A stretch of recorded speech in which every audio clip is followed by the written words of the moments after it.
अध्याय 121 सहयोग भाग 3। इस अध्याय को रॉबर्ट अमेरिका और एक अज्ञात व्यक्ति ने प्रायोजित किया है। धन्यवाद। झाओ ने सिर हिलाया। श्रीकुंड, क्या आप जानते हैं कि मैं पशु तेल प्रेस से प्रतिदिन कितना तेल प्राप्त कर सकता हूं? आमतौर पर यह मशीन प्रतिदिन लगभग 1 जिन तेल का उत्पादन करती है, लेकिन निश्चित रूप से आप उस उत्पादन तक तभी पहुंच सकते हैं जब ये 24 घंटे काम करे। तेल की यह मात्रा कम नहीं है। क्या आपको इस तरह की तेल प्रेस की कीमत पता है? कुन ने तुरंत कहा, इसकी कीमत ज्यादा नहीं है, सिर्फ 100 सोने के सिक्के। इसका मुख्य काम मेवों या फलों का तेल निकालना है, इसलिए यह बहुत सस्ता है। अगर यह बहुत महंगा होता तो कोई इसे नहीं खरीदता। झाओ को बात समझ आ गई। फिर उसने लॉरा की ओर मुड़कर पूछा, सुश्री लॉरा, जब आप जादुई मूली लेने जाएं, तो कृपया मेरे लिए 5 पशु तेल निकालने वाली मशीनें ले आएं। क्या यह सुविधाजनक रहेगा? लॉरा ने सिर हिलाया। जी हाँ, कोई परेशानी नहीं होगी। श्रीमान झाओ, आप निश्चिंत रहिए, मैं आपके लिए ऐसी 5 मशीनें तैयार रखूंगी। मिस लॉरा बहुत दयालु हैं। जादुई मूली की कीमत में से कुछ पैसे काटकर 5 तेल निकालने वाली मशीनें खरीद लीजिए, झाओ ने कहा। अब जब हम सहयोगी हैं और एक दूसरे के साथ मिलकर काम कर रहे हैं, अगर मुझमें मिस लॉरा की मदद करने की क्षमता है तो मैं जरूर करूंगा। धन्यवाद श्रीमान झाओ, कृपया निश्चिंत रहें कि 3 दिनों के बाद मैं समय पर डिलीवरी सुनिश्चित करूंगा। झाओ मुस्कुराया, फिर ग्रीन की ओर मुड़ा। मुझे लगता है मुझे मिस लॉरा को एक छोटा सा उपहार देना चाहिए। उनके जाने पर उनके लिए कुछ फायरफिश तैयार कर लो। फिर उसने लॉरा की ओर रुख किया। मुझे पता है कि आपको फायरफिश पसंद है। मेरे पास ज्यादा तो नहीं है, लेकिन मैं आपको कुछ दे दूंगा मिस लॉरा। मुझे उम्मीद है कि आप इसे स्वीकार करेगी। लॉरा उन्हें निराश नहीं करना चाहती थी, भले ही कुछ फायरफिश की कीमत बहुत ज्यादा थी। अगर वह ज्यादा विनम्रता दिखाती तो वह पाखंडी लगती। धन्यवाद श्रीमान झाओ, सच कहूं तो मुझे फायरफिश खाना बहुत पसंद है। ये बहुत स्वादिष्ट होती हैं। स्वागत है मिस लॉरा। झाओ मुस्कुराया और फिर बोला, जाने से पहले मैं एक और बात पूछना चाहता हूँ। क्या आप नीली आंखों वाले खरगोश खरीदना चाहती हैं? हालांकि लॉरा को आश्चर्य हुआ, लेकिन उसे तुरंत याद आया कि कुछ समय पहले झाओ ने 300 नीली आंखों वाले खरगोश खरीदे थे। वह भौहें चढ़ाए बिना नहीं रह सकी। मैंने नीली आंखों वाले खरगोशों का कोई व्यापार नहीं किया है, लेकिन मांस प्रसंस्करण कारखानों से मेरे कुछ संपर्क हैं। मैं आपके लिए पूछ सकती हूँ श्रीमान झाओ।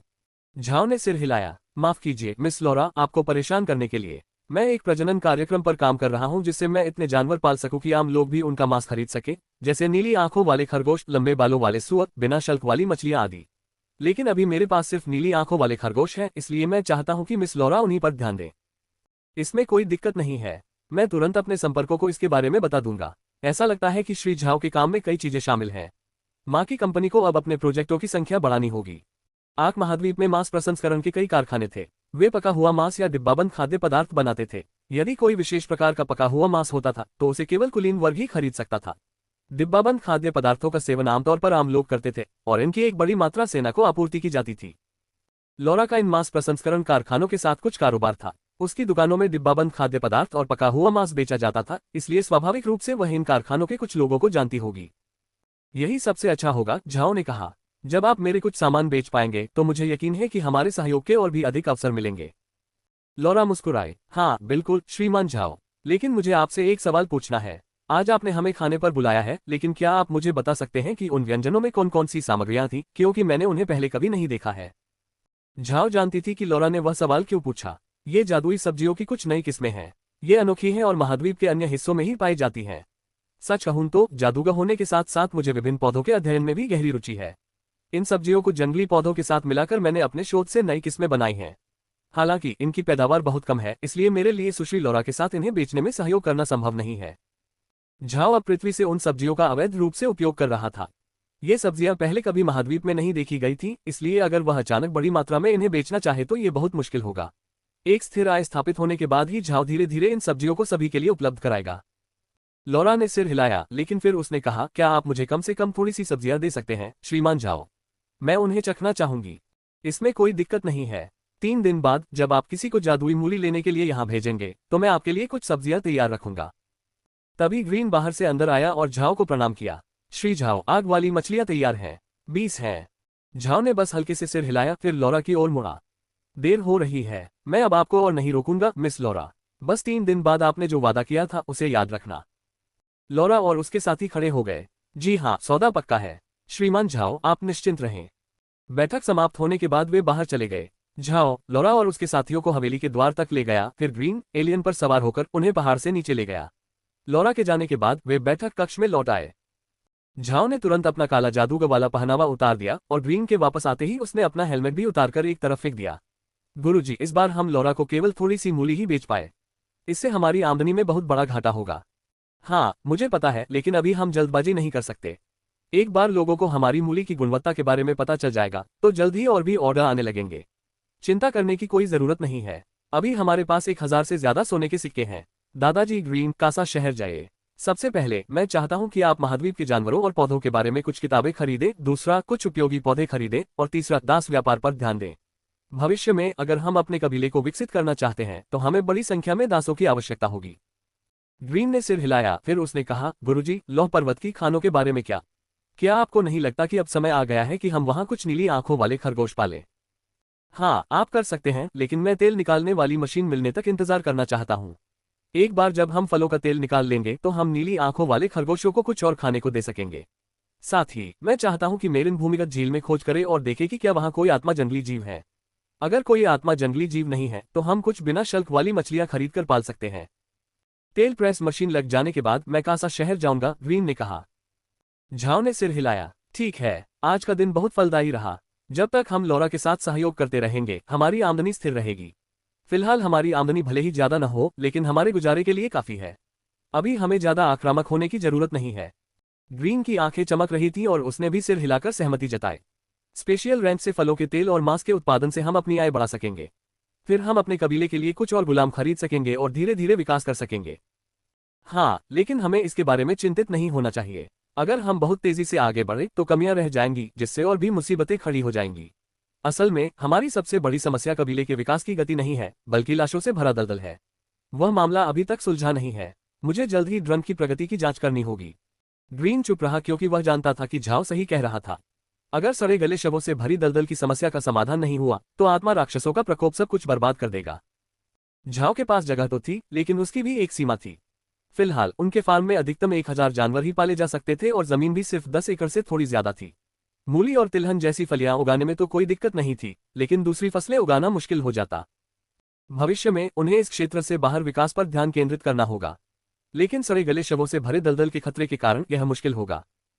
अनुवादक की टिप्पणी। यह अध्याय शनिवार 28 मई को छूटे हुए अध्याय की भरपाई के लिए है। अनुवादक की टिप्पणी #2 मेरा अनुमान है कि डिब्बाबंद खाद्य पदार्थ स्पैम जैसा कुछ है। अनुवादक की टिप्पणी #3 क्या आपने गौर किया कि इस दूसरी मुलाकात में झाओ ने इस बात पर कोई खास प्रतिक्रिया नहीं दी कि लौरा टेलर स्विफ्ट जैसी दिखती है? काश उसने दी होती। टेलर स्विफ्ट को मूली बेचने की कल्पना करना और भी मजेदार होता। अध्याय 122 अथाह। स्टोनी माउंटेन से नीचे जाते समय लौरा, कुन और नीर गाड़ी में बैठे थे। वे आपस में बात नहीं कर रहे थे। कुछ देर बाद लौरा ने खिड़की खोली और देखा कि सर्जियो गाड़ी के बगल में बैठा है। सर्जियो, क्या तुमने खाना खा लिया है? सर्जियो हैरान था, उसे समझ नहीं आ रहा था कि लौरा क्या कहना चाहती है। हालांकि वह उसका मुख्य अंगरक्षक था, लौरा ने पहले कभी इस बात की परवाह नहीं की थी कि उसने खाना खाया है या नहीं। लेकिन जब उसने पूछा तो उसने तुरंत सिर हिलाकर कहा, जी मैडम, मैं वहीं पीछे हूँ। आपने क्या खाया? एक बार फिर सर्जियो आश्चर्यचकित हुए बिना नहीं रह सका। श्री झाओ ने मरे हुओं को हमारे लिए खाना भेजने का आदेश दिया था। उसमें पाए, खरगोश और कुछ ऐसी सब्जियां थी जो मैंने पहले कभी नहीं देखी थी। इसका स्वाद कैसा था? इसका स्वाद अच्छा था। इसमें मांस और सब्जियां भरपूर मात्रा में थी। सब्जियों का जादू बहुत जबरदस्त था। मूली के जादू से बनी डिश की बात करें तो उसका जादू हमारे स्टोर में बिकने वाली मूली से कई गुना ज्यादा शक्तिशाली था। लौरा ने सिर हिलाया, फिर खिड़की से हटकर कुन की ओर देखा। दादा कुन, आपका क्या विचार है? ये समझ से परे है। झाओ जरूर कोई बहुत प्रभावशाली व्यक्ति होगा। वह शायद उस बड़ी ताकत का प्रवक्ता है जो उसका समर्थन कर रही है। लेकिन अजीब बात यह है कि महाद्वीप की बड़ी ताकतों का आमतौर पर अपना वितरण नेटवर्क होता है। तो फिर वे खास तौर पर हमारे पास ही क्यों आए? कुन ने सिर हिलाया, लेकिन फिर उसने खुद ही अपने सवाल का जवाब दिया, नहीं, हालांकि हमारे कबीले के कुछ वारिसों से हमारे दुश्मन हैं, लेकिन हमें झाओ का असली दुश्मन नहीं माना जा सकता। आखिर हमारी ताकत बहुत कम है। पूरे माकी कबीले की तुलना में हम कोई खतरा नहीं है। यह उनकी योजना में शामिल रहा होगा। चूंकि झाओ इतनी सारी अग्नि मछलियां पाल सकता है, इसलिए वह किसी ऐसे व्यक्ति के साथ काम करना चाहता होगा जिसे नष्ट करने में ज्यादा मेहनत न लगे। कहीं ऐसा न हो कि वह उसका दुश्मन बन जाए और उसकी संपत्ति पर कब्जा करने की कोशिश करे। लौरा ने सिर हिलाया। हाँ, झाओ की बातों से तो यही लगता है कि उसका इलाका छोटा नहीं है, क्योंकि वहां तेल और फायरफिश जैसी कई चीजें पैदा होती हैं। मुझे तो पूरे महाद्वीप में ऐसी कोई जगह याद नहीं आ रही जहां इतनी फायरफिश पाली जा सके। अगर ऐसी कोई जगह होती भी तो झाओ हमारे साथ सहयोग क्यों करना चाहेगा? कुन भौहें चढ़ाए खड़ा था। मैं सचमुच कुछ नहीं कह सकता। उसने कहा कि वह पौधों पर शोध कर रहा है, जो झूठा नहीं लगता। अगर वह पौधों का अध्ययन नहीं कर रहा होता तो उसके लिए इतनी अच्छी गुणवत्ता वाले जादुई मूली के बीज और ऐसी सब्जियां बनाना असंभव होता जो मैंने पहले कभी नहीं देखी थी। क्या तुमने आज खाना खाते समय ध्यान दिया? उसके नौकर भी फायरफिश खा रहे थे। जाहिर है उनकी नज़र में फायरफिश कोई दुर्लभ चीज नहीं है। वहां केवल एक ही साधारण चीज थी, वह थी नीली आंखों वाले खरगोश का मांस, जिसे उसने कासा शहर से खरीदा था। लॉरा ने फिर सिर हिलाया। जब मैंने कहा कि वह माकी कबीले का सहयोगी बन जाएगा तो वह अनिच्छुक था और उसने केवल हमारे साथ गठबंधन किया। यही एकमात्र अजीब बात नहीं है। माना जाता है कि अगर कोई इतना शक्तिशाली काला जादूगर होता तो वह महाद्वीप के महत्वपूर्ण लोगों के बीच प्रसिद्ध होना चाहिए था, फिर भी मैंने उसके बारे में पहले कभी नहीं सुना था। अजीब बात यह है कि उसके साथ एक उच्च कोटि का योद्धा, एक नौकरानी जो जादूगरनी भी है और निम्न स्तर की नहीं है, और एक बहुत शक्तिशाली मरे हुए प्रकाश का जादूगर है। इस आदमी के पास बहुत सारे रहस्य हैं, है ना? हाँ, जाओ के पास 8वें स्तर का योद्धा होने का कोई कारण तो जरूर होगा। अगर मैं उससे अकेले में लड़ूं तो मुझे नहीं पता कि मैं जीतूंगा या हारूंगा। इतना ही नहीं, उसकी नौकरानी कम से कम 6ठे स्तर की जादूगरनी है, और वो भी इतनी कम उम्र में। उसमें जादुई क्षमता तो निश्चित रूप से बहुत है। यहाँ तक कि उसका रसोइया भी उच्च स्तर का जादूगर है। ऐसे सेवकों और 1000 से ज्यादा मरे हुओं को बुलाने की शक्ति के साथ जाओ की ताकत कम नहीं है, कुन ने कहा। खैर, अब तो ऐसा लगता है कि झाओ का हमारे साथ व्यापार के अलावा और कोई इरादा नहीं है। अगर वह वाकई इतनी उच्च गुणवत्ता वाली जादुई मूली उपलब्ध करा सकता है तो यह हमारे लिए बहुत अच्छी बात है, बस हमें सावधान रहना होगा। आखिर हम उसे दुश्मन नहीं बनाना चाहते, हमें एक शक्तिशाली सहयोगी की जरूरत है। कुन ने सिर हिलाया। हाँ, हमें सावधान रहना होगा। मुझे शक है कि झाओ की पहचान संदिग्ध है। वह सिर्फ एक साधारण काला जादूगर नहीं है। खाना खाते समय भी वह अपना नकाब नहीं हटाता। ऐसा इसलिए होगा क्योंकि उसे अपना चेहरा दिखने का डर है। लॉरा ने हल्की सी मुस्कान दी। लेकिन उसकी असली पहचान जो भी हो, इससे कोई फर्क नहीं पड़ता, बस जब तक कोई शत्रुता न हो। मिस सही कह रही हैं। चाहे वह कोई भी हो, जब तक वह हमारे प्रति शत्रुतापूर्ण नहीं है, हम उसके साथ सहयोग कर सकते हैं। लेकिन हमें इस आदमी पर नजर रखनी होगी। स्टोनी माउंटेन तक इतनी सारी फायरफिश पहुंचाना आसान काम नहीं है, फिर भी वह इसे इस तरह करने में कामयाब रहा कि उसे देखने वालों को बिल्कुल भी पता नहीं चला। इससे ही उसकी ताकत का पता चलता है, क्योंकि वह एक स्पेशल आइटम हासिल करने में सफल रहा। इतना ही नहीं, उसे हमारे ठिकाने का भी स्पष्ट ज्ञान था। ऐसा लगता है कि उसने हम पर नजर रखने के लिए किसी को तैनात किया है, ताकि हम कोई भी जानकारी लीक न करें। हमें सावधान रहना होगा। चिंता मत करो दादा कुन, मुझे पता है मैं क्या कर रहा हूँ। जब तक हम उससे लड़ने की कोशिश नहीं करेंगे, वह हमारा सहयोग करता रहेगा। सब ठीक रहेगा। शायद आपको न लगे, लेकिन श्री झाओ एक अच्छे इंसान हैं। कुन मुस्कुराने लगा। क्या सच में? ओह, मुझे लगता है कि वह आप पर मोहित हो गया है मिस, वरना वह हमारे साथ सहयोग क्यों करना चाहता? लॉरा शर्मा गई। दादा कुन, आप क्या बकवास कर रहे हैं? कुन अपनी हंसी नहीं रोक सका, जिससे लॉरा का चेहरा और भी लाल हो गया। लॉरा को झाओ अच्छा लगा था। आखिर उसने उसकी मदद करने की कृपा की थी, फिर भी वह इतना रहस्यमय था। कृतज्ञता के साथ साथ लॉरा के मन में थोड़ी जिज्ञासा भी जाग उठी। जब कोई स्त्री किसी पुरुष के बारे में जिज्ञासु हो जाती है तो जल्द ही उसका दिल उस पर आ जाता है। लॉरा ने झाओ के साथ सहयोग जारी रखने का पक्का इरादा कर लिया था। उसने जो ताकत दिखाई थी वह कमजोर नहीं थी, बल्कि एक बड़े कबीले के बराबर थी। इसीलिए उसने उसके साथ सहयोग करने का साहस किया था। इस समय झाओ महल में कुछ बड़े खाली कमरों को तेल निकालने की मशीनों को रखने के लिए तैयार कर रहा था। साथ ही खानों को नीली आंखों वाले खरगोशों के लिए तैयार करने के लिए साफ सफाई की जा रही थी, और मेरिन भूमिगत झील में जलपरी जीवों की मौजूदगी की जांच कर रही थी। झाओ ने यह काम पहले इसलिए नहीं करवाया था क्योंकि उसके पास लगभग पैसे नहीं थे, लेकिन अब उसने लॉरा के साथ गठबंधन कर लिया था और 3 दिन बाद उसे कुछ धनराशि मिलने वाली थी। हालांकि यह उसकी इच्छा के अनुरूप नहीं थी, फिर भी इसे एक स्थिर आय माना जा सकता था, और उसे विश्वास था कि आगे चलकर यह आय और भी बढ़ती जाएगी। जब वे दोपहर में आयरन माउंटेन लौटे तो उन्होंने देखा कि गुलाम खाली नहीं बैठे थे। किले की मरम्मत धीरे धीरे चल रही थी, जबकि महिला गुलाम पूरे पहाड़ पर अल्फाल्फा और तेल वाले फलों के पेड़ लगा रही थी। जाहिर है वे इतने कम समय में काम पूरा नहीं कर सकती थी, क्योंकि उन्हें कुछ खरपतवार भी निकालने थे। झाओ के लौटते ही उसने तुरंत महल के मुख्य भागों के बाहर स्थित बड़े कमरों की सफाई का इंतजाम किया। ये कमरे गोदामों की तरह थे जिनमें सामान रखा जाता था। लंबे समय से इनमें कोई नहीं रहता था, लेकिन अब इन्हें तेल निकालने की मशीनों के लिए तैयार किया जा रहा था। अनुवादक के नोट्स, यह अध्याय रविवार 29 मई को छूटे हुए अध्याय की भरपाई के लिए है। अध्याय 123 क्रिस्टल हॉर्नवर्म्स। इस अध्याय को सेड्रिक कनाडा से और जेरे उसीमा नामक स्थान से, जिसके बारे में मैंने पहले कभी नहीं सुना था, हर दिन कुछ नया सीखने को मिलता है, ने प्रायोजित किया। धन्यवाद। झाओ को पता चला कि तेल निकालने के लिए जगह तैयार करना उतना आसान नहीं था जितना उसने सोचा था। इसमें सिर्फ तेल निकालने की मशीन लगाना ही शामिल नहीं था, बल्कि इसके अलावा भी कई अन्य कदम उठाने पड़ते थे। सबसे पहले उसे तेल वाले फलों को धोने के लिए एक जगह चाहिए थी। तेल वाले फलों को अच्छी तरह साफ करना जरूरी था, नहीं तो छिले हुए फलों से कच्चा तेल ही निकलेगा, जिससे उसकी गुणवत्ता पर असर पड़ेगा। दूसरा, तेल निकालने की मशीन को चालू रखने के लिए मजदूरों की जरूरत थी, और इस मामले में वह अपने मरे हुए सैनिकों का इस्तेमाल करेगा। और तीसरा, उसे एक बर्तन तैयार करना था, जैसे कि एक बैरल या धातु का ड्रम। आखिर वे तेल को जमीन पर टपकने नहीं दे सकते थे। वह जितना तेल बनाने की योजना बना रहा था उसकी मात्रा कम नहीं थी, इसलिए उसे बहुत सारे कंटेनर तैयार करने पड़ते। हालांकि झाओ के पास बैरल बनाने के लिए कोई बढ़ई नहीं था और न ही उसके पास धातु के ड्रम खरीदने के लिए पैसे थे, क्योंकि उनकी कीमत बहुत अधिक थी। इसलिए पर्याप्त धन न होने के कारण झाओ को समझ नहीं आ रहा था कि क्या करे। अगर वह उनके विकास में तेजी लाना भी चाहता तो भी यह असंभव होता। अब झाओ के पास एकमात्र उपाय यही था कि वह तेल निकालने वाली मशीनों के आने का इंतजार करे, फिर कासा शहर में पता लगाए कि एक बैरल की कीमत कितनी है और फिर कुछ खरीद ले। हालांकि उन्हें फिलहाल वित्तीय समस्याओं का सामना करना पड़ रहा था, लेकिन इससे उन्हें तेल निकालने वाली मशीनों के आगमन की तैयारी के लिए बड़े कमरों को व्यवस्थित करने से नहीं रोका। दासों को कमरे साफ करने का आदेश देने के बाद झाओ और मेरिन महल छोड़कर भूमिगत झील की ओर चल दिए। हालांकि झील में कोई मछली नहीं थी, शायद दलदली इलाके के जीवों के विषैले पदार्थों के कारण, लेकिन इससे यह संभावना खत्म नहीं होती थी कि वहां कोई शक्तिशाली जलपरी नहीं थी। अगर वे झील में बिना शल्क वाली मछलियां पालना शुरू कर देते तो यह उस जलपरी को भोजन देने के समान होता। इसलिए अतिरिक्त सावधानी के तौर पर झाओ ने मेरिन को झील पर ले जाने का फैसला किया ताकि यह सुनिश्चित किया जा सके कि वहां कोई जलपरी नहीं है। मेग और ग्रीन भी उनके पीछे पीछे चल रहे थे। अगर उन्हें भूमिगत झील में कोई शक्तिशाली जलपरी जैसा राक्षस मिल जाता तो उससे निपटने के लिए उनकी मदद की जरूरत पड़ सकती थी। हालांकि उन्होंने पहले भी झील की जांच की थी, लेकिन इस बार वे और भी ज्यादा सावधानी बरतने वाले थे। सौभाग्यवश झील में कोई जलपरी जीव नहीं दिखाई दिए। ऐसा प्रतीत हुआ कि उन मरे हुए जीवपरियों के विष इतने प्रबल थे कि अब उस भूमिगत झील में कोई जीवन नहीं बचा था। हालांकि झाओ को अब भी चिंता थी, इसलिए उसने अपने एक मृत सैनिक को झील की जांच करने के लिए नीचे भेजा। जल्द ही उसे अपने मृत सैनिक से खबर मिली। उसे एक अवरुद्ध जलमार्ग मिला था। ये जलमार्ग बोनो द्वारा खोदा गया एक गड्ढा था ताकि पानी का एक स्रोत इस भूमिगत झील को भर सके, लेकिन अब कुछ इसे अवरुद्ध कर रहा था। उसे स्वयं इसे देखना था, इसलिए झाओ ने एक पर्दा खोला जिससे वह देख सके कि उसका मृत सैनिक क्या देख रहा है। पानी के अंदर चारों ओर देखते हुए उसे मूंगे जैसी कोई चीज दिखाई दी। झाओ ये देखकर हैरान रह गया। उसे समझ नहीं आ रहा था कि इस झील में मूंगे जैसी कोई चीज क्यों होगी। उसे याद था कि यह सब आमतौर पर समुद्र में पाया जाता है, तो फिर यह यहाँ क्यों है। दुर्भाग्यवश खाड़ी इतनी दूर थी कि उसे साफ साफ देखना संभव नहीं था, इसलिए झाओ ने मरे हुओं को उसके पास जाने का निर्देश दिया।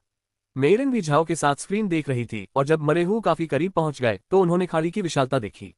ये 10 मीटर ऊंची और 20 मीटर चौड़ी थी और पूरी तरह से एक नकली मूंगे जैसी चीज से ढकी हुई थी, जो देखने में नीले क्रिस्टल से बनी हुई लग रही थी। ये बहुत ही सुंदर थी। जब मेरिन ने इसे देखा तो वह समझ गई, ये तो क्रिस्टल हॉर्नवर्म्स निकले। केवल यही जीव मेरी खोज को चकमा देकर इस जगह पर जीवित रह सकता है। झाओ हैरान दिख रही थी। दादी मेरिन, क्रिस्टल हॉर्नवर्म्स क्या होते हैं? मेरिन मुस्कुराए। क्रिस्टल हॉर्नवर्म्स बहुत ही खास जलीय जीव हैं। ये इतने छोटे होते हैं कि जादुई पहचान से भी इनका पता नहीं लगाया जा सकता।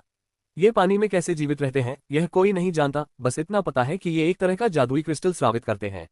ये क्रिस्टल इतने कठोर होते हैं कि 5वें स्तर के योद्धाओं के लिए भी इन्हें तलवार से काटना मुश्किल होगा। इन कीड़ों में हमला करने की कोई शक्ति नहीं होती, फिर भी ये एक निश्चित गहराई तक किसी भी जलमग्न वातावरण में जीवित रह सकते हैं। साथ ही इन्हें जहर से भी डर नहीं लगता। कुछ रसायनशास्त्री इन कीड़ों को इकट्ठा करके जहर के विषनाशक बनाने की कोशिश करते हैं।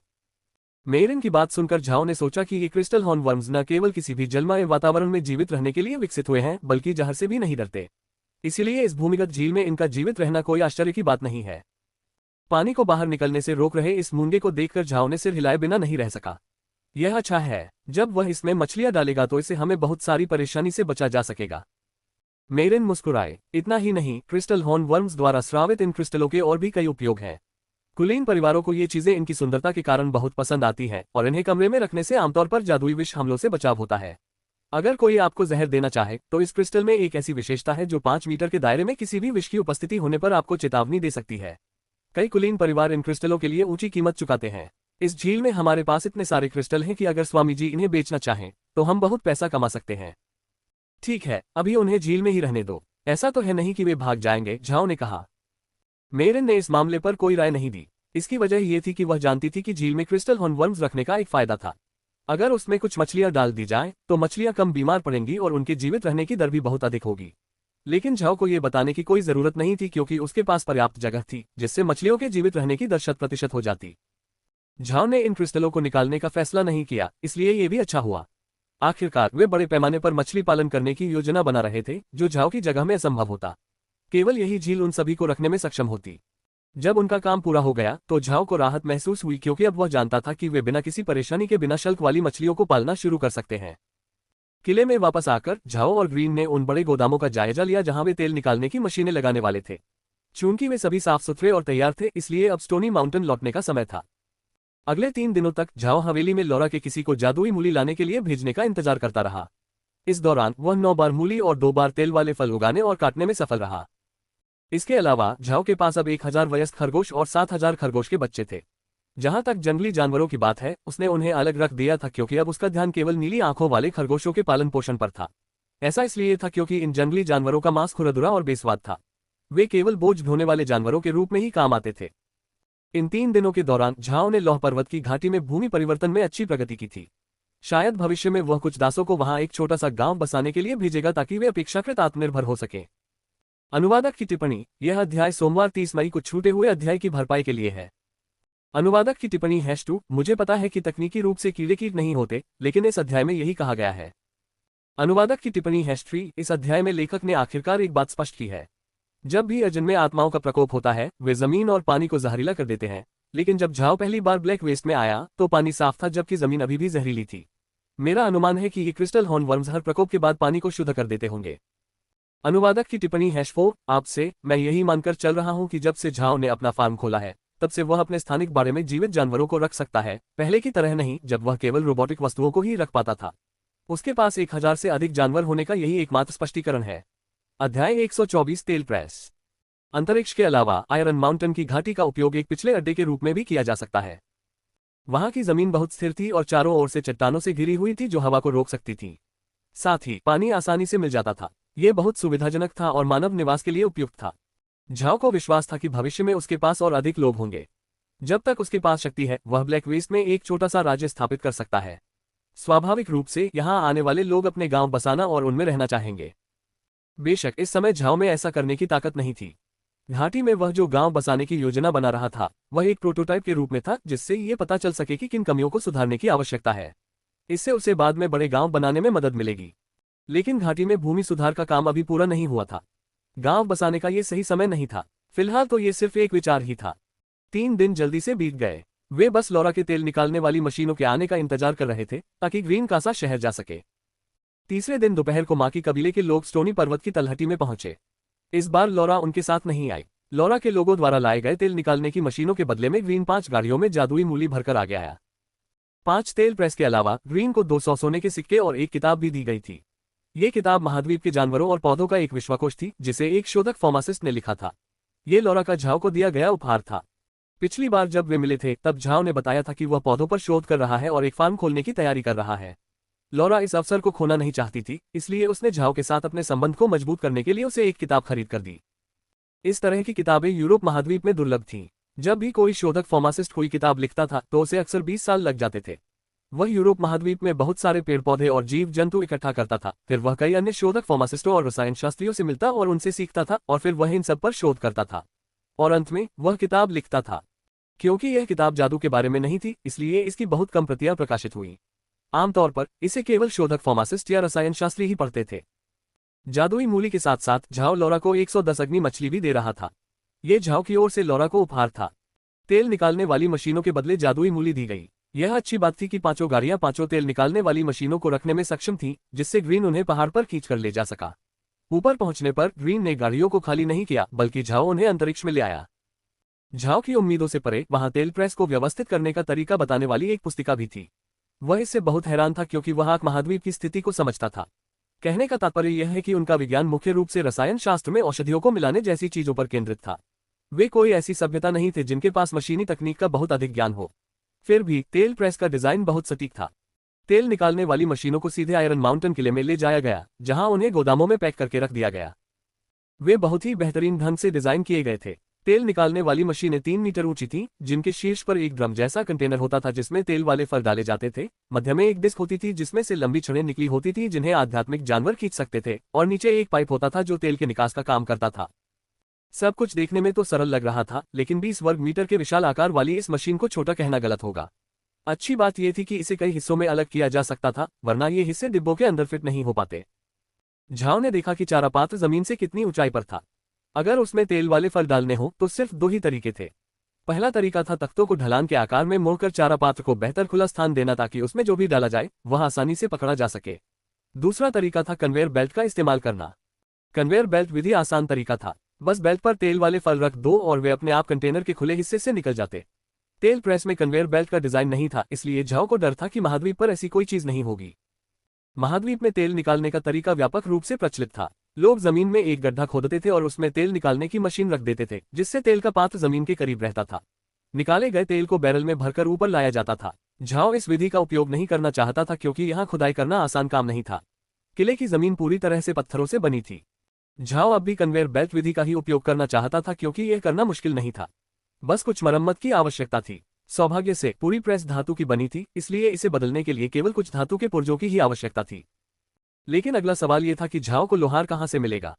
अगर उसे वाकई कन्वेयर बेल्ट चाहिए तो उसे यह काम करने के लिए एक लोहार की जरूरत होगी और उसके कौशल बहुत कमजोर नहीं होने चाहिए। झाओ ग्रीन से पूछना चाहता था कि क्या उसे इस बारे में जानकारी है। महाद्वीप में लोहारों द्वारा बनाई गई कई मशीनें थीं और उनमें से कुछ जादुई क्रिस्टल से चलती थीं। लेकिन चूंकि तेल निकालने वाली मशीन सिर्फ फलों का तेल निचोड़ने वाली एक साधारण मशीन थी, इसलिए जादुई क्रिस्टल को शक्ति स्रोत के रूप में इस्तेमाल करना उचित नहीं था क्योंकि यह खर्चा फायदेमंद नहीं था। इसलिए तेल निकालने वाली मशीन जैसी साधारण मशीनों को आमतौर पर पानी, हवा या जानवरों से चलने के लिए डिजाइन किया जाता था। क्योंकि कन्वेयर बेल्ट बनाने का कोई तरीका नहीं था, इसलिए वे केवल तख्तों का इस्तेमाल कर सकते थे। उनके पास तख्तों की कमी नहीं थी, लेकिन ग्रीन को फिर भी कुछ बैरल खरीदने जाना था। ग्रीन उनकी स्थिति से अवगत था, इसलिए वह तुरंत कासा शहर के लिए रवाना हो गया, जबकि झाओ किले से कुछ तख्ते ले आया। वे तेल वाले फलों को धोने की तैयारी भी कर रहे थे। सौभाग्य से पानी किले के ठीक बाहर आसानी से उपलब्ध था। झाओ ने इनको एक पत्थर का कुंड बनाने को कहा जिसमें पानी लगातार बहता रहे, जिससे वे तेल वाले फलों पर मौजूद छोटे छोटे रेशों को धो सकें। ये छोटे छोटे रेशे, जो मछलियों का भोजन भी बन सकते थे, खाई में बह जाएंगे। एक बार जब तेल वाले फलों को धो लिया जाता था तो उन्हें निचोड़ने के लिए तैयार करके वापस महल के अंदर ले जाया जाता था। झाओ ने हिसाब लगाया कि तेल निकालने वाली मशीनों को चलाने के लिए, जिसमें तेल वाले फलों की सफाई भी शामिल है, कम से कम 4 लोगों की आवश्यकता होगी। चूंकि वहां 5 तेल निकालने वाली मशीनें थीं, इसलिए 20 लोगों की जरूरत थी। झाओ के पास मजदूरों की कोई कमी नहीं थी, लेकिन वह नहीं चाहता था कि उसके गुलाम काम करें। इसकी वजह ये थी कि वह चाहता था कि तेल निकालने की मशीनें 24 घंटे चलती रहें, जिसके लिए कम से कम 3 शिफ्टों की आवश्यकता होती। अगर वह गुलामों का इस्तेमाल करता तो उसे सामान्य संचालन के लिए 60 लोगों की जरूरत पड़ती। लेकिन चूंकि झाओ के पास केवल 100 गुलाम थे, इसलिए तेल निकालने की मशीन चलाने के लिए उनमें से 60 को कम करना स्पष्ट रूप से असंभव था।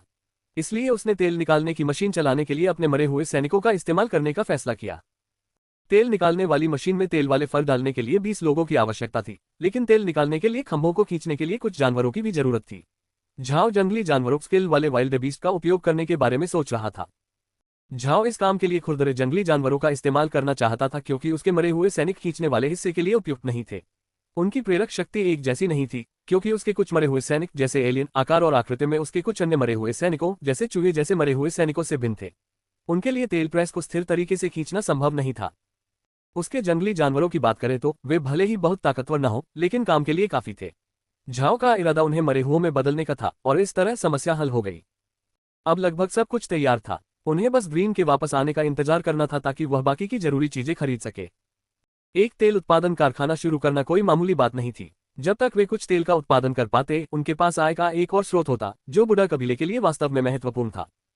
अनुवादक की टिप्पणी: यह अध्याय मंगलवार 31 मई को छूटे हुए अध्याय की भरपाई के लिए है। अनुवादक की टिप्पणी #2 अध्याय में देरी के लिए क्षमा करें। यह अध्याय मुझे पूरी तरह से उलझा दिया। इसे गलत अनुवाद करने में मुझे 3 दिन लग गए, कभी ठीक तो कभी गलत। मुझे यह अध्याय बिल्कुल पसंद नहीं आया।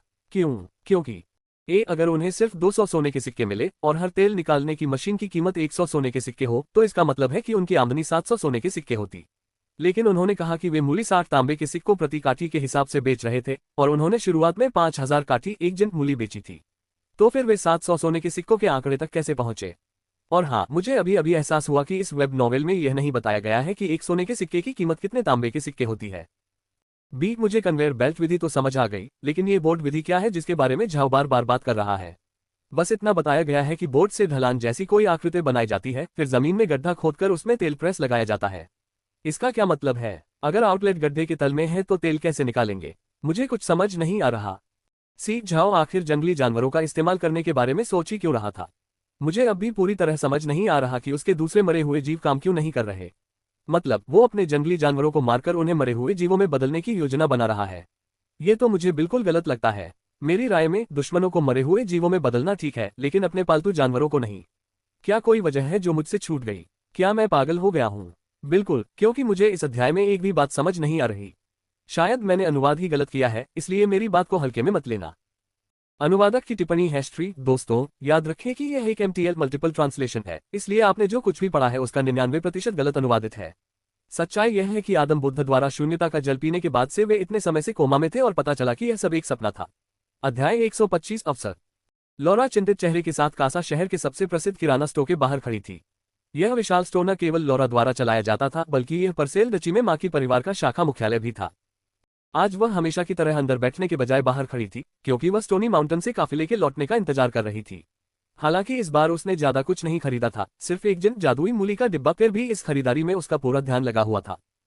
यह पहली बार था जब वह झाओ के साथ सहयोग कर रही थी। इसके अलावा मूली की गुणवत्ता की जांच करना भी उनके लिए बेहद महत्वपूर्ण था।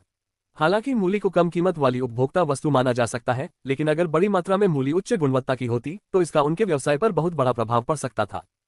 मान लीजिए 2 किराने की दुकानें मूली बेच रही हैं। पहली दुकान बड़ी मूली उचित दाम पर बेच रही है, जबकि दूसरी दुकान उसी दाम पर कम गुणवत्ता वाली मूली बेच रही है। जाहिर है आप सिर्फ मूली खरीदने के लिए दुकान पर नहीं जाएंगे, आप दूसरी सब्जियां भी खरीदेंगे। इसलिए स्वाभाविक रूप से ग्राहक पहली दुकान से ही खरीदारी करेंगे, क्योंकि वह सबसे अच्छी गुणवत्ता वाली मूली उचित दाम पर बेच रही थी। हालांकि झाओ ने लॉरा को भरोसा दिलाया था कि उसके द्वारा उत्पादित सभी मूली एक ही उच्च गुणवत्ता की है, फिर भी लॉरा को उस पर विश्वास नहीं हुआ। व्यापार करते समय हमेशा यह मानसिकता रखनी चाहिए कि कभी कभार धोखा भी हो सकता है। कुन भी दुकान के बाहर खड़ा था। आमतौर पर लॉरा और कुन को इतनी कम मात्रा में सामान की परवाह नहीं होती, लेकिन इस बार बात अलग थी। इस पहली खरीदारी से ही उनका सहयोग पनप या बिगड़ सकता था। तभी दूर से लोगों का एक छोटा समूह दिखाई दिया। उनके पास बाना का प्रतीक चिन्ह वाला एक बैनर था, जिससे सबको पता चल गया कि वे माकी कंपनी से संबंधित हैं। जब लॉरा ने इस काफिले को लौटते देखा तो वह तुरंत दुकान के पिछवाड़े में चली गई। आखिर जब कोई दल सामान लेकर लौटता है तो वे सीधे गोदाम वाले पिछले हिस्से में जाते हैं और सामान वहीं रखते हैं।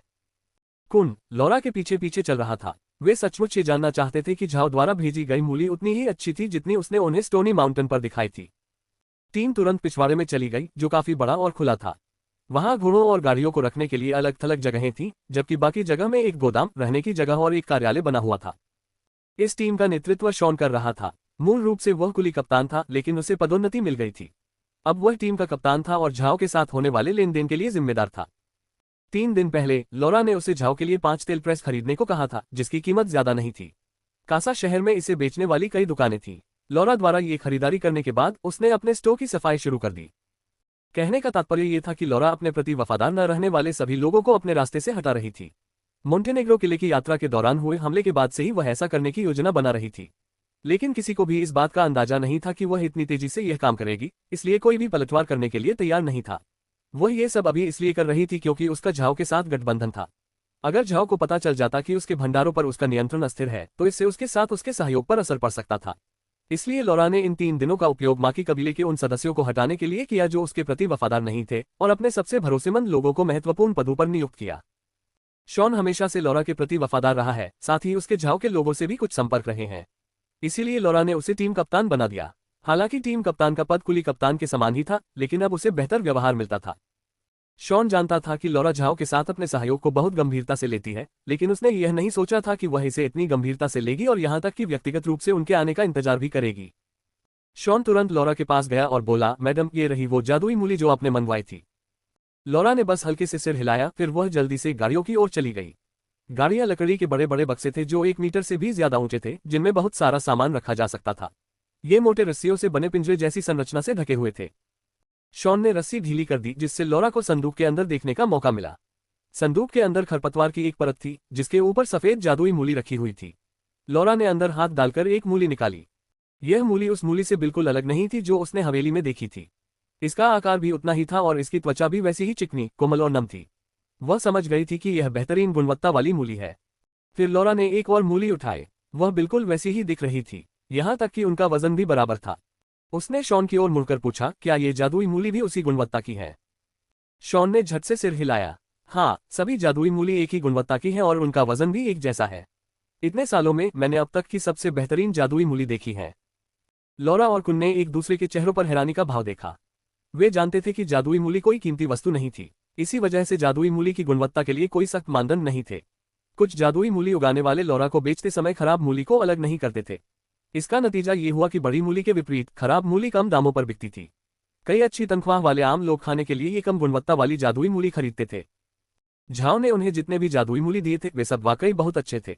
इसका एक ही कारण हो सकता था, झाओ बेचने से पहले खराब मूली अलग कर देता होगा, लेकिन वह ऐसा क्यों करता? ऐसा करने से उसे बहुत नुकसान होता, या फिर उसने ये सारी मूली एक ही उच्च गुणवत्ता की उगाई थी।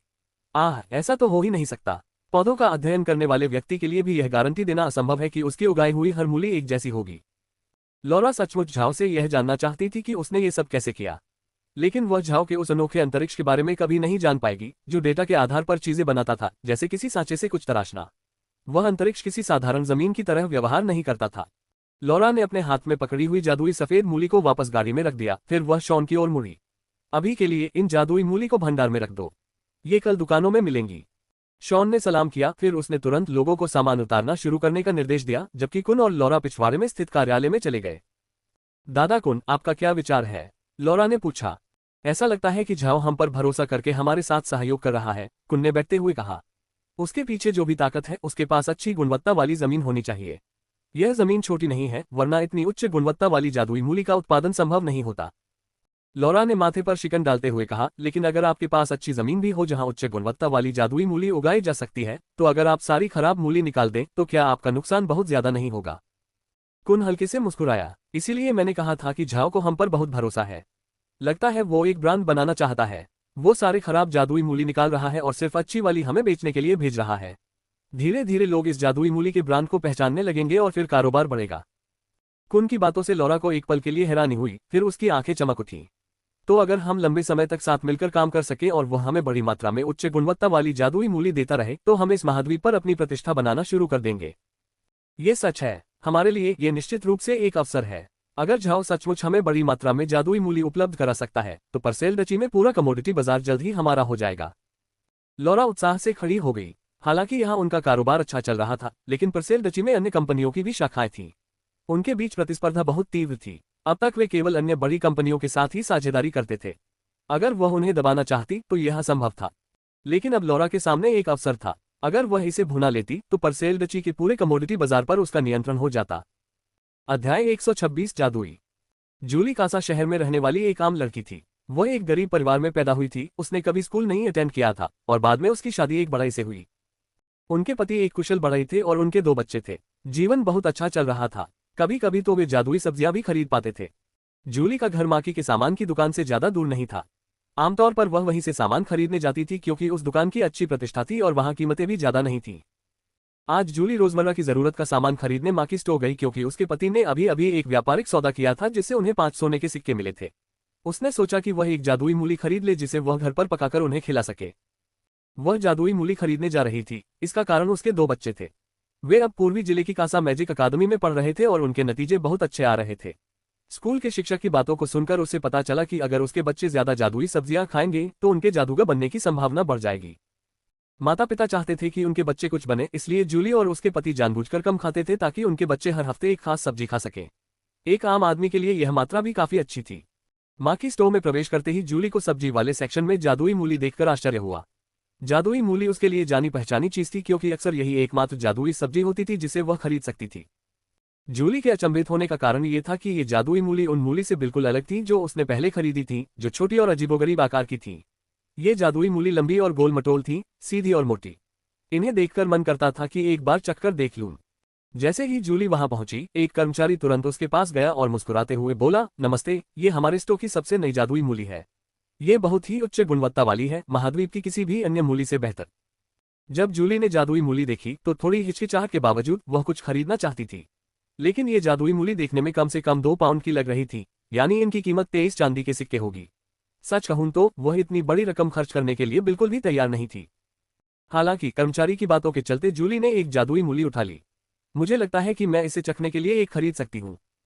कर्मचारी तुरंत मुस्कुराया। उसे यह बताने के बाद कि मूली का वजन वास्तव में 3 पाउंड से थोड़ा अधिक था, जूली ने पैसे दिए और फिर उस जादुई मूली को घर ले आए। दोपहर के भोजन के समय जूली ने आधी जादुई मूली का इस्तेमाल सूप बनाने में किया।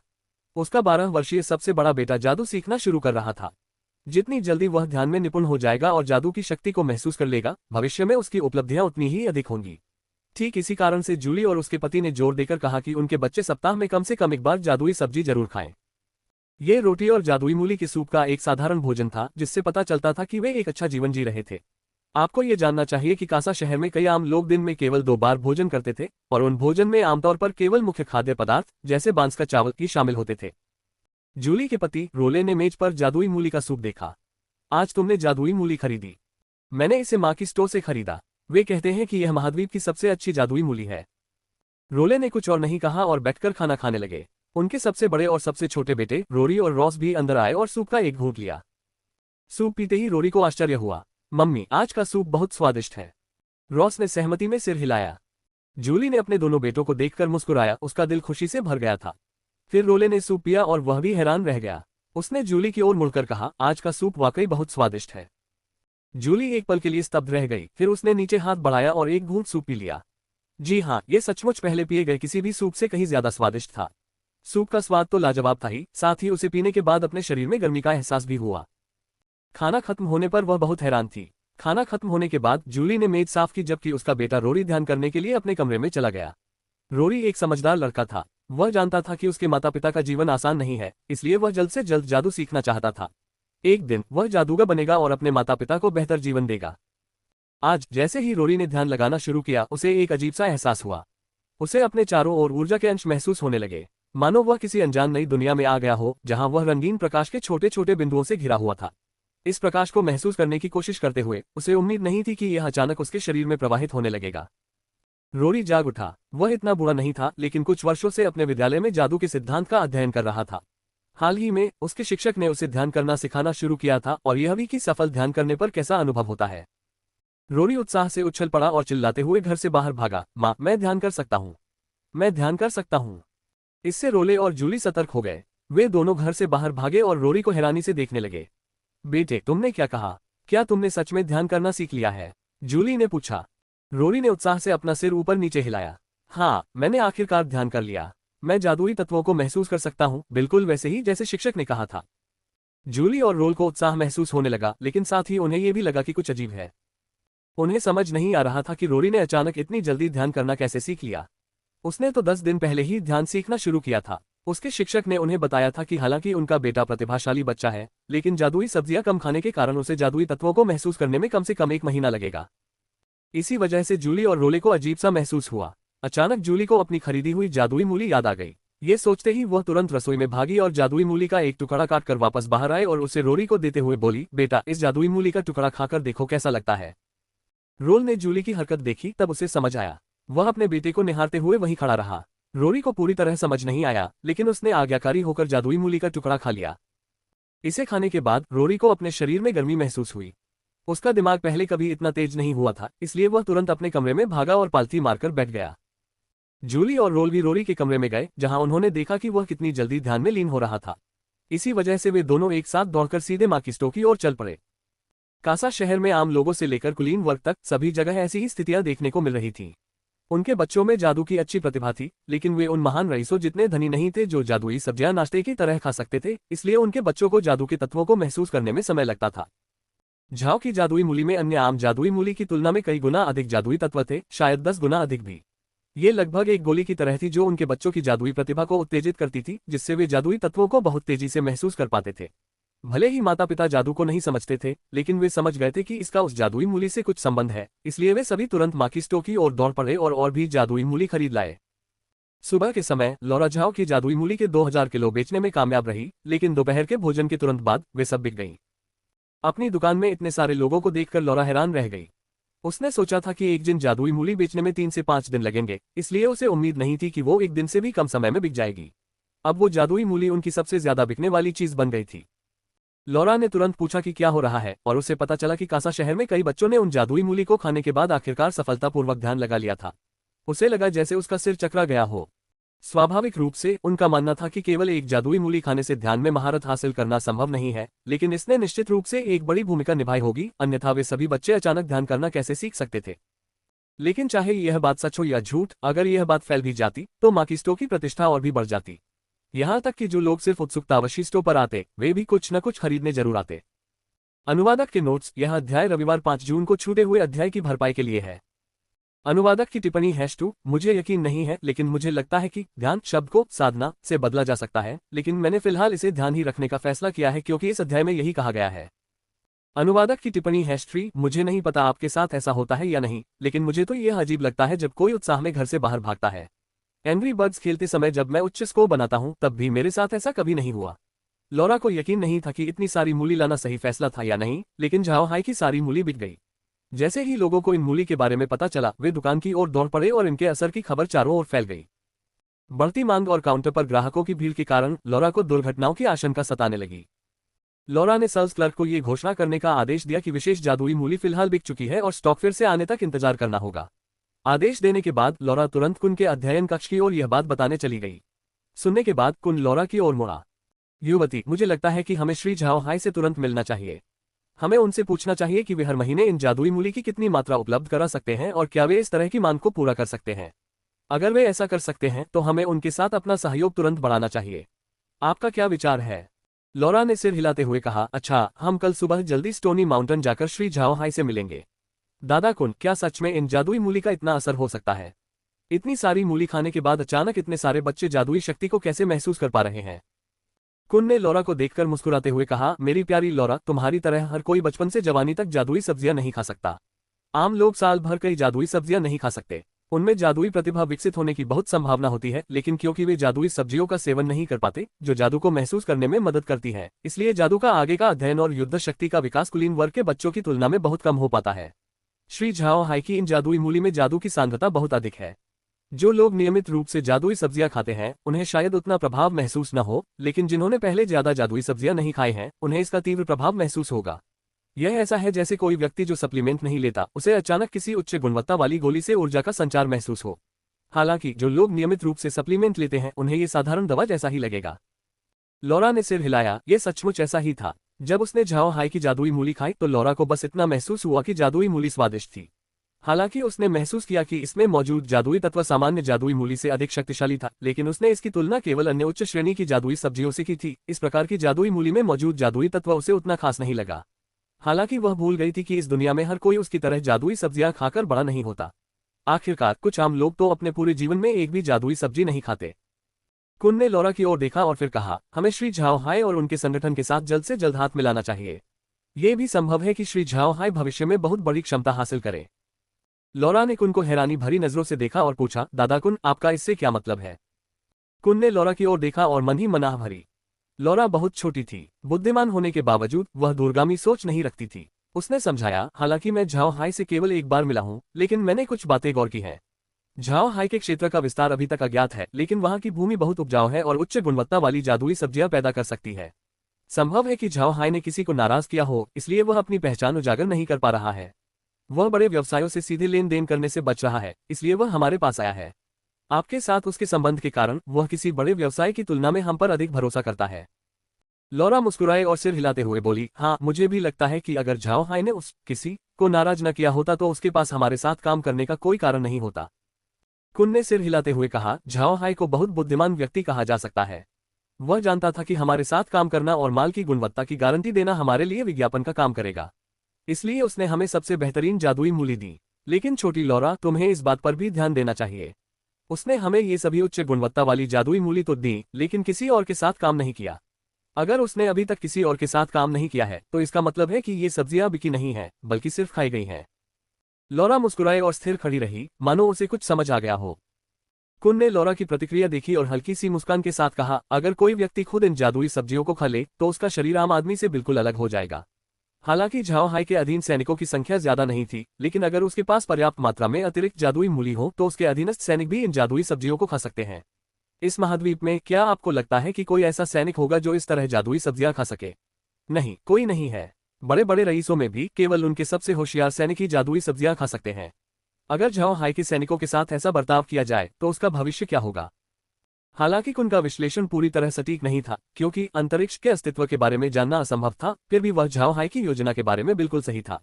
झाओ हाई चाहता है कि उसके सभी अधीनस्थ उसके अंतरिक्ष में उत्पादित सब्जियां और मांस खाएं और अपने शरीर को बेहतर बनाएं। लॉरा की आंखों में एक चमक थी। दादाजी कुन, आपका मतलब है कि श्री झाओ हाई और भी अधिक शक्तिशाली होते जाएंगे? यदि वास्तव में ऐसा है तो ये हमारे लिए फायदेमंद साबित हो सकता है। कुन ने मुस्कुराते हुए कहा, हम व्यापारी हैं। व्यापारी कुलीन वर्ग के नहीं होते और उनके मामलों में दखल नहीं दे सकते, लेकिन इसका मतलब यह नहीं है कि हम व्यापारी इन कुलीनों में निवेश नहीं कर सकते। जब कोई निवेश करने लायक कुलीन सामने आता है तो हमें उसमें निवेश जरूर करना चाहिए। जिस दिन वह सफल होगा, हम भी उसके साथ सफल होंगे। यही एक व्यापारी की सर्वोच्च सीमा है। लॉरा ने सिर हिलाते हुए कहा, दादाजी कुन को लगता है कि श्री झाओ हाई एक ऐसे व्यक्ति हैं जिन पर निवेश करना उचित होगा। क्या हमें श्री झाओ हाई को लाभ और तरजीही व्यवहार देना चाहिए? शायद उन्हें सब्सिडी देनी चाहिए।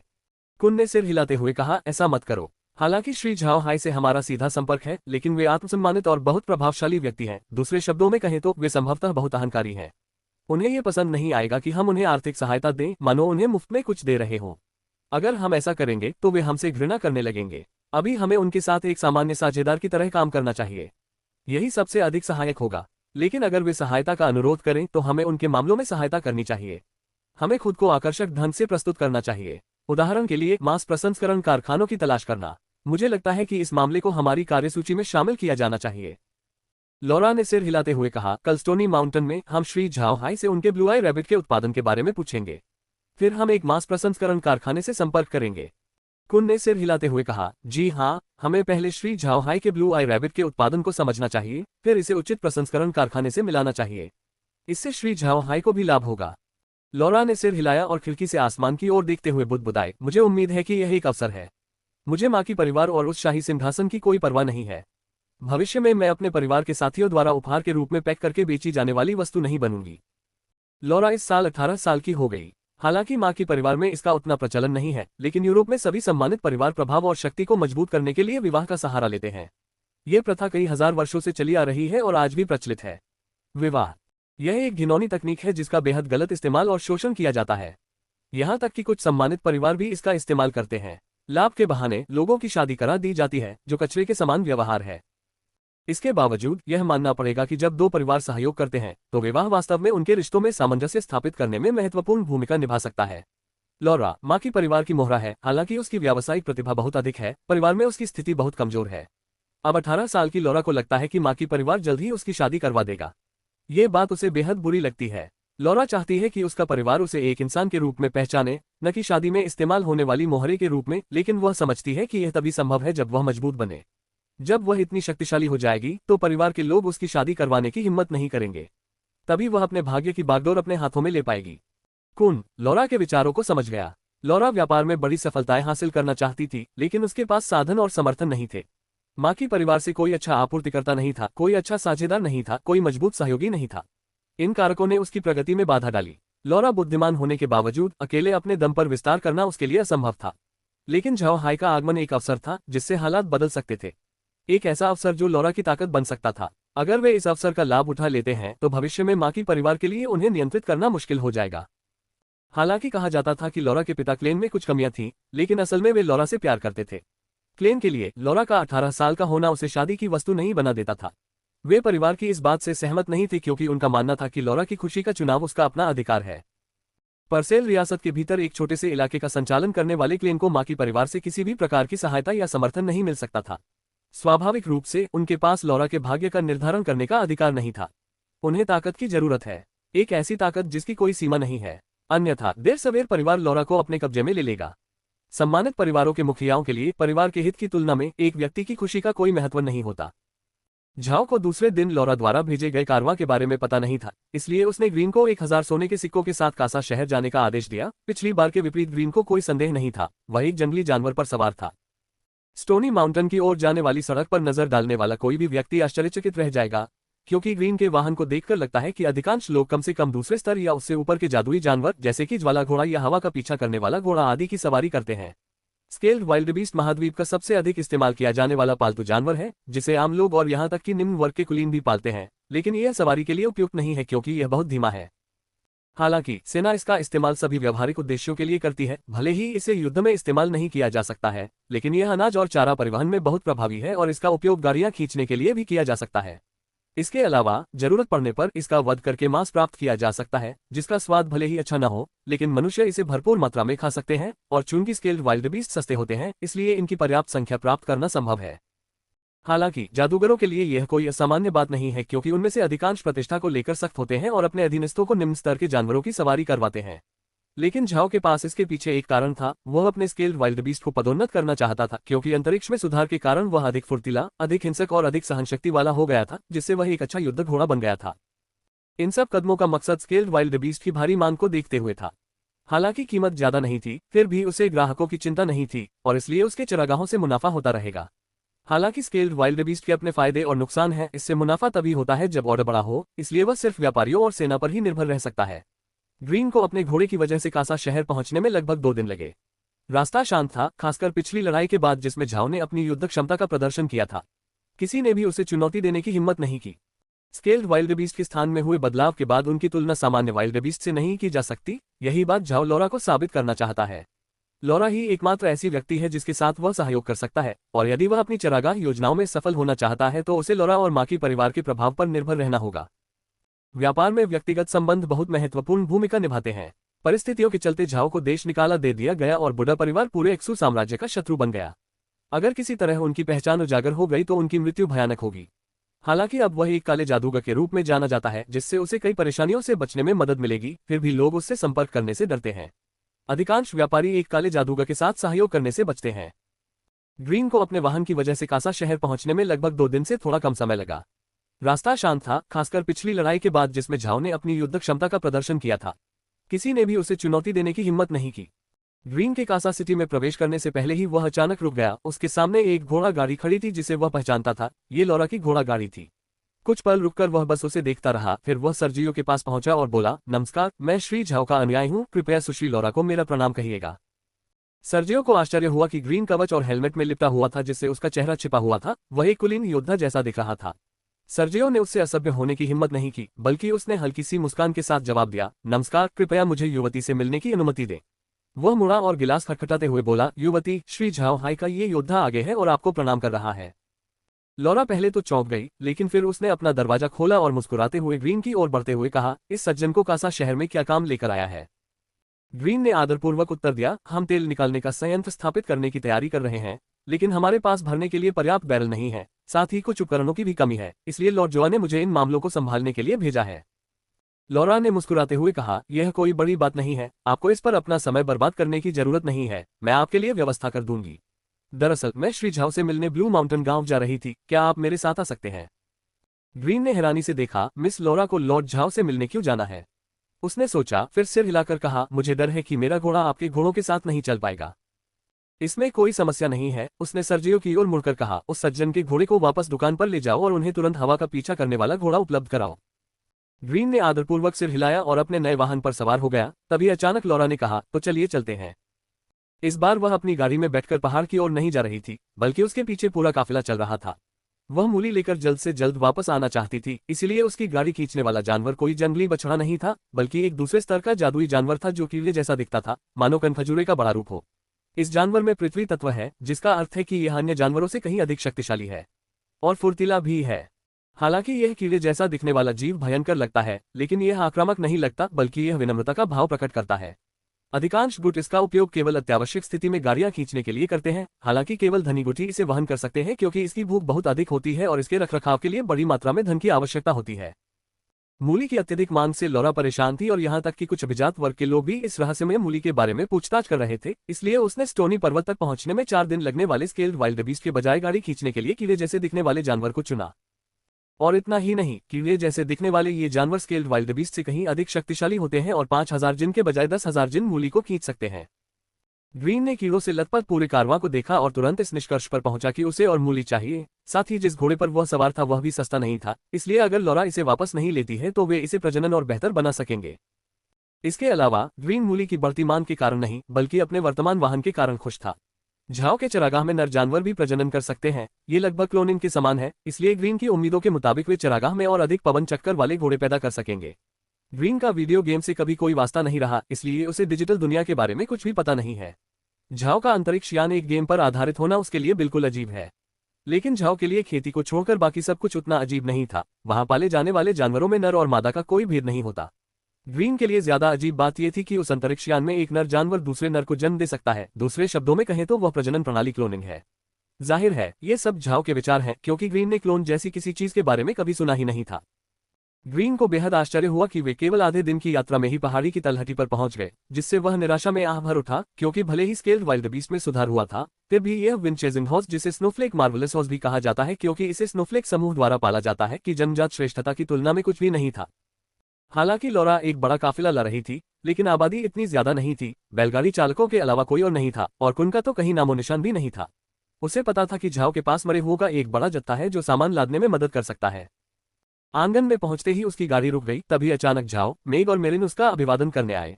लॉरा ने भी तुरंत प्रतिक्रिया दी। वह गाड़ी से कूदी और झुककर बोली, श्री झाओ, गाड़ी से उतरकर मेरा स्वागत करना वाकई बहुत ही विनम्रतापूर्ण है। झाओ ने हल्की सी मुस्कान के साथ जवाब दिया, मिस लॉरा, आप मेरी सबसे खास मेहमान हैं, मैं आपकी उपेक्षा कैसे कर सकता हूँ। ये कहते हुए उन्होंने लॉरा को पिछवाड़े के बैठक कक्ष में बैठने का निर्देश दिया। तो मिस लॉरा जादुई मूली से संबंधित मामले के लिए यहाँ आई हैं। उन्होंने कहा, लगता है आपने आज मेरे आने का कारण पहले ही समझ लिया है। उन्होंने आगे कहा, ऐसा इसलिए है क्योंकि मुझे अपनी जादुई मूली पर पूरा भरोसा है, लेकिन मैंने कभी नहीं सोचा था कि मेरे उत्पाद इतने लोकप्रिय हो जाएंगे। उसने कासा शहर की स्थिति को छिपाया नहीं। झाओ जादुई मूली के प्रभाव से हैरान थी और बोली, क्या जादुई मूली का यह उपयोग है? मैंने इसके बारे में पहले कभी नहीं सोचा था, शायद यह मिस लॉरा की योजना है। लॉरा ने जल्दी से अपना सिर हिलाया और जवाब दिया, क्या आपको नहीं लगता कि अगर हम ऐसा करेंगे तो इससे हमारा विज्ञापन बर्बाद हो जाएगा? मिस लॉरा को गुस्सा नहीं होना चाहिए। झाओ के चेहरे पर हैरानी के भाव थे। मुझे तो यह मामला बिल्कुल समझ से परे लग रहा है। ये स्थिति कैसे संभव हो सकती है? मुझे यकीन है कि मेरी जादुई मूली की गुणवत्ता बहुत अच्छी है, लेकिन क्या यह अजीब नहीं है? कुछ लोग इसे नशा समझ सकते हैं जिससे आपके व्यवसाय पर बुरा असर पड़ेगा। हो सकता है ऐसा न हो। आपकी जादुई मूली बेहतरीन गुणवत्ता की है और इसके अलावा मैं उन्हें बिक्री के लिए रखी गई सामान्य मूली से अलग रखूंगा, इसलिए यह कोई बड़ी समस्या नहीं होगी। झाओ उसकी मंशा तुरंत समझ गया। ये मूली एक ट्रेडमार्क बनेगी। एक ब्रांड बनाने से बिक्री में निश्चित रूप से जबरदस्त उछाल आएगा, जिससे दोनों पक्षों को भारी मुनाफा होगा। इसलिए उसने धीरे से अपने माथे पर हाथ फेरा और फिर कहा, लेकिन फिर मेरी जादुई मूली का कोई और नाम होना चाहिए। वह कैसा नाम होना चाहिए? लॉरा खुद को रोक नहीं पाए और झाओ को घूरने लगी। वह झाओ की बातों का मतलब समझ गई थी और बस चुपचाप देखती रह गई। उसके अनुमान के अनुसार झाओ ने इस बात पर जल्दी से विचार किया और जादुई मूली का नाम बदल दिया, ताकि लोग उसके उत्पादों और अन्य उत्पादों में अंतर कर सकें और उसके ट्रेडमार्क को जल्दी याद रख सकें। उसने बनावटी मुस्कान दी और कहा, तुम सचमुच बहुत तेज हो। अगर तुम इसी तरह व्यापार करती रहोगी तो मेरे पास खाने के लिए भोजन भी नहीं बचेगा। दूसरी ओर झाओ ने हल्की सी मुस्कान दिखाते हुए जवाब दिया, मिस लॉरा बहुत ही विनम्र है। ये सच है कि मेरे पास कुछ तरकीबें हो सकती हैं, लेकिन काम की बात करें तो आपको कितने डोरा मूली चाहिए? उसे थोड़ी झुंझलाहट महसूस हुई, लेकिन वह मुश्किल से मुस्कुरा पाए और बोली, मैं प्रति माह 200,000 जिन 0.5 किलोग्राम खरीदने की योजना बना रही हूँ, लेकिन मुझे यकीन नहीं है कि श्री झाओ का सामान पर्याप्त होगा या नहीं। निश्चिंत रहें, मात्रा की कोई समस्या नहीं है। मैं आपको प्रति माह 4 लाख जिन तक आपूर्ति कर सकता हूँ। साथ ही मैं अच्छी गुणवत्ता की गारंटी भी दे सकता हूँ, उन्होंने कहा। झाओ ने अपनी बात स्पष्ट कर दी, जिससे लॉरा को उसकी शक्ति का अच्छा अंदाजा हो गया। वह इस बात को लेकर अचंभित थी कि उसके सामने खड़ा काला जादूगर इतनी सारी मूली पाने के लिए कौन सी तकनीक का इस्तेमाल कर रहा है। लेकिन उसे एक छोटी सी बात की चिंता सता रही थी, क्योंकि मूली एक मौसमी सब्जी है और लॉरा को शक था कि क्या वह गर्मियों में उसे पर्याप्त मात्रा में मूली उपलब्ध करा पाएगा। क्या आप मुझे पूरे साल भर के लिए पर्याप्त मूली उपलब्ध करा पाएंगे? हालांकि झाओ एक विद्वान व्यक्ति था, ये स्पष्ट था कि मूली केवल विशिष्ट मौसमों में ही उगती है, लेकिन उसके पास भंडारण की पर्याप्त क्षमता थी, इसलिए उसे चिंता करने की कोई बात नहीं थी। उसने कहा, जैसा कि मैंने पहले कहा था, मैं आपको गर्मियों के महीनों में भी मासिक रूप से पर्याप्त मूली उपलब्ध करा सकता हूं और सब्जियों की गुणवत्ता और रसीले स्वाद की गारंटी भी दे सकता हूं। उनकी बातें सुनकर लॉरा ने राहत की सांस ली। एक खाद्य दुकान की प्रबंधक होने के नाते वह अच्छी तरह जानती थी कि सब्जियों को संरक्षित करना जोखिम भरा हो सकता है, लेकिन सही तरीके से करने पर मूली कई महीनों तक सुरक्षित रह सकती है। यहाँ तक कि कुछ विशेष व्यवसाय भी सर्दियों में सब्जियों को संरक्षित करके गर्मियों में बेचने का काम करते हैं। स्वाभाविक रूप से गर्मी के मौसम में इनकी कीमत बढ़ जाती है। हालांकि संरक्षित उत्पाद सड़ते नहीं हैं, लेकिन उनका स्वाद और ताजी सब्जियों जैसा प्रभाव कम हो जाता है। इन्हीं कारणों से लॉरा ने गर्मियों में कभी मूली नहीं उगाई, क्योंकि उसे डर था कि इससे उसकी दुकान की छवि खराब हो सकती है। लेकिन झाओ के आत्मविश्वास को देखकर उसे लगा कि उसके पास सभी मौसमों में मूली उगाने के लिए उपयुक्त वातावरण है। वह झाओ की जमीनों और भूभाग के बारे में अटकलें लगाने से खुद को रोक नहीं सकी, लेकिन वह अच्छी तरह जानती थी कि उसे इसे अपने तक ही सीमित रखना होगा। साथ ही उसे यकीन था कि वह व्यापारिक मामलों में उसे धोखा नहीं देगा। झाओ को यह तो पता नहीं था कि वह क्या सोच रही है, लेकिन वह इतना खुश था कि इसके बारे में सोचना भी उसके लिए मुश्किल था। भले ही 200,000 से उसे 10,000 सोने के सिक्के नहीं मिल सकते थे, लेकिन उसे पूरा यकीन था कि अगर वह इसे तेल निकालने वाली मशीन के उत्पादन के साथ मिला दे तो वह आसानी से इससे आगे निकल सकता है। इसके अलावा लॉरा जानती थी कि जो अपने उत्पादों के मामले में उसे धोखा नहीं देगा, लेकिन फिर भी एक समस्या थी, मात्रा। श्री झाओ एक महीने में कितने नीली आंखों वाले खरगोश पैदा कर सकते हैं? इससे अच्छे खरीदारों की तलाश में बहुत मदद मिलेगी, उसने सीधे पूछा। यह अच्छी खबर है, खासकर झाओ के लिए, क्योंकि उसके नियंत्रण वाले क्षेत्र को देखते हुए कुछ लोग इसे अपर्याप्त मान सकते हैं, लेकिन सोने की भरपूर पैदावार से वह निश्चित रूप से खुश है। इसके अलावा उसके अनुमान के अनुसार वह प्रति माह 10,000 नीली आंखों वाले खरगोशों का उत्पादन कर सकता है, यह मानते हुए कि नवजात खरगोश को चरागाह में परिपक्व होने में कम से कम 3 दिन लगते हैं। और बात यही खत्म नहीं हुई। 10,000 नीली आंखों वाले खरगोश भी काफी नहीं थे। चरागाह में पाले गए जानवरों को खदान की सुरंग में पाले गए जानवरों के साथ मिलाने से निश्चित रूप से परिणाम बेहतर होगा, इसलिए उन्होंने पहाड़ी क्षेत्र में इतनी तैयारी की थी। लेकिन उन्होंने अपनी उम्मीदें नहीं बढ़ाई। उन्होंने लॉरा से कहा, मेरे फार्म से मैं प्रति माह अधिकतम 8,000 नीली आंखों वाले खरगोशों का उत्पादन कर सकता हूं। उन्होंने कुल 10,000 खरगोशों की संख्या का खुलासा नहीं किया, क्योंकि वह कुछ खरगोशों को बचाकर रखना चाहते थे ताकि कोई समस्या न हो। साथ ही उन्हें पूरा विश्वास था कि इन खरगोशों की गुणवत्ता सामान्य खरगोशों की तुलना में कहीं बेहतर है। मिस लॉरा हैरान रह गईं। अन्य बड़े व्यवसायों की तुलना में 8,000 ब्लू आइड रैबिट की कीमत ज्यादा नहीं थी, लेकिन उन्होंने इस तथ्य से खुद को तसल्ली दी कि उसने अभी अभी अपना चारागाह खोला है। उन्होंने कहा, कृपया निश्चिंत रहें, मैं खरीदार ढूंढने की पूरी कोशिश करूंगी, लेकिन मुझे नहीं पता कि आपकी कोई विशेष मांग है या नहीं। झाओ ने सिर हिलाते हुए कहा, ये सच है कि मैं खरगोश की खाल बेचना नहीं चाहता। इसके अलावा 2 महीने में मुझे उनसे चमड़े के कपड़े बनाने के लिए उन्हें प्रोसेस करने की भी जरूरत होगी। क्या आप कृपया इसमें मेरी मदद कर सकते हैं? उसका अनुरोध उसके लिए ठंडे पानी के छींटे जैसा था, क्योंकि वह अच्छी तरह जानती थी कि मांस प्रसंस्करण कारखानों की आय का एक हिस्सा उन जानवरों की खाल से आता है जिन्हें वे मारते हैं। ऐसी आवश्यकता को पूरा करना मुश्किल होगा। झाओ ने उसके चेहरे के भावों को देखकर तुरंत कहा, और स्वाभाविक रूप से उन्हें केवल 5,000 खरगोशों की कीमत चुकानी पड़ी और बाकी 3,000 को मुझे खरगोश की खाल देने के शुल्क के रूप में माना जा सकता है। टेल नोट, वह 8,000 खरगोशों को 5,000 खरगोशों की कीमत पर बेचेगा, लेकिन खरगोशों की खालें वह अपने पास रख लेगा। उसने हैरानी जताते हुए जवाब दिया, सर, तो फिर यह कोई समस्या नहीं है, लेकिन इससे आपको नुकसान उठाना पड़ेगा। झाओ मुस्कुराया, ये सच है, लेकिन पहले 3 महीनों में आपको 15,000 खरगोशों की खाल मिल जाएगी। इसके अलावा चमड़े के कपड़े मेरे लिए वास्तव में उपयोगी हैं, किसी भी स्थिति में इससे मेरा नुकसान कम होगा। लॉरा ने जवाब दिया, तो फिर बात पक्की हो गई। मैं नीली आंखों वाले खरगोश को लेने के इच्छुक लोगों से इस बारे में बात करूंगी। महोदय, आप खरगोश कब उपलब्ध करा पाएंगे? झाओ की मुस्कान और चौड़ी हो गई। 10 दिनों में 3,000 नीली आंखों वाले खरगोशों का एक बैच तैयार हो जाएगा। बाकी 5,000 इसी महीने के अंत तक उपलब्ध करा दिए जाएंगे। लगता है आपका चारागाह काफी तेजी से बढ़ रहा है। अच्छा है, जैसे ही मुझे कोई खबर मिलेगी मैं आपको सूचित कर दूंगा महोदय। झाओ ने हमेशा की तरह विनम्रता से कहा, ये सब युवती की मेहनत का नतीजा है। आप इसके बदले में कई फायरफिश लेकर लौटेंगे। हालांकि इनका बड़े पैमाने पर उत्पादन काफी श्रमसाध्य है, लेकिन कुछ से कोई नुकसान नहीं होगा। लॉरा ने शर्माते हुए मुस्कुराकर कहा, आप बहुत विनम्र हैं। पिछली बार जब वह यहाँ आई थी तो फायरफिश की घनी आबादी